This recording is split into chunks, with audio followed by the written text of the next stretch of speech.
ಸಿದ್ದರಾಮಯ್ಯನವರೇ ಪ್ರೇರಣಾದಾಯಕರು.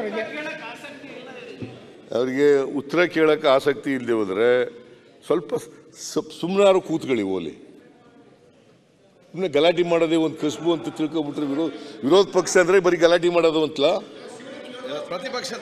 Facts figures ಇಟ್ಕೊಂಡು ಮಾತಾಡಬೇಕಲ್ವಾ? ನೀನೆಲ್ಲ ನಿಮಗೆಲ್ಲ ಬಸವರಾಜ್ ಅಶೋಕ್ಗೆ ಫ್ಯಾಕ್ಟ್ಸು ಫಿಗರ್ಸ್ ಇಟ್ಕೊಂಡು ಮಾತಾಡಬೇಕಲ್ವಾ? ಹಾಂ ಮತ್ತೆ ಫ್ಯಾಕ್ಟ್ಸ್ ಫಿಗರ್ಸ್ ಇಟ್ಕೊಳ್ದೇನೆ ಸುಮ್ಮನೆ ಮಾತಾಡೋದ? ಹಾಂ ಇಲ್ಲಪ್ಪ ನಿನಗೆಲ್ಲ ಅವ್ರಿಗೆ ಹೇಳ್ತಾ ಇದ್ದೀನಿ.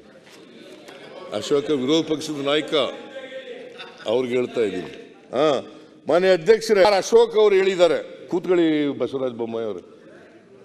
ಅಶೋಕ್ ಅವರು ಹೇಳಿದ್ದಾರೆ, ಯಾಕೆ ತೆಗಲ್ಲ? ಈಗ ನೋಡಿ, ವಿರೋಧ ಪಕ್ಷದ ನಾಯಕರಾದ ಅಶೋಕ್ ಅವರು ಇಂದಿನ ಬಿಜೆಪಿ ಸರ್ಕಾರ ಜಾರಿಗೆ ತಂದ ಯೋಜನೆಗಳನ್ನು ತನ್ನದೇ ಯೋಜನೆಯಾಗಿ ಬಿಂಬಿಸಿಕೊಂಡಿದೆ.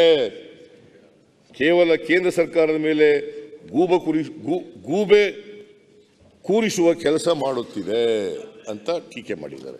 ಪಾಪ ಮಾಡಲಿ, ವಿರೋಧ ಪಕ್ಷದ ನಾಯಕರಾಗಿ ಏನು ಹೊಗಳಿ ಅಂತ ಹೇಳೋಕ್ಕಾಗತ್ತ? ನಾನು ಟೀಕೆ ಮಾಡಿದ್ದಾರೆ, ಮಾಡಲಿ, ಬೇಡ ಅಂತ ಹೇಳಲ್ಲ.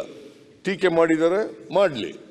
ಟೀಕೆ ಮಾಡೋಕ್ಕೆ ನಂದೇನು ತಕರಾರಿಲ್ಲ. ಆದರೆ ಟೀಕೆಗಳು ಕೂಡ they should be on facts and figures, ಸಕಾರಾತ್ಮಕವಾಗಿ ಇರ್ತಕ್ಕಂಥದ್ದು ಮತ್ತು ಆರೋಗ್ಯಕರವಾದಂಥ ಟೀಕೆಗಳು ಇರಬೇಕು. ಪ್ರಜಾಪ್ರಭುತ್ವ ವ್ಯವಸ್ಥೆಯಲ್ಲಿ ನೀವು ಇರೋದೇ ಅದಕ್ಕೋಸ್ಕರ ವಿರೋಧ ಪಕ್ಷದಲ್ಲಿ ಕುಳ್ಳಿಸಿರೋದೇ ನಿಮ್ಮನ್ನು ಜನ.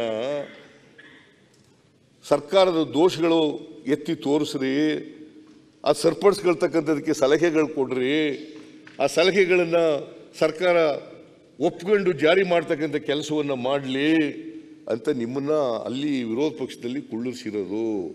ಇದು ಪ್ರಜಾಪ್ರಭುತ್ವದ ಲಕ್ಷಣ ಮಿಸ್ಟರ್ ಯತ್ನಾಳ್, ಇದು ಪ್ರಜಾಪ್ರಭುತ್ವದ ಲಕ್ಷಣ.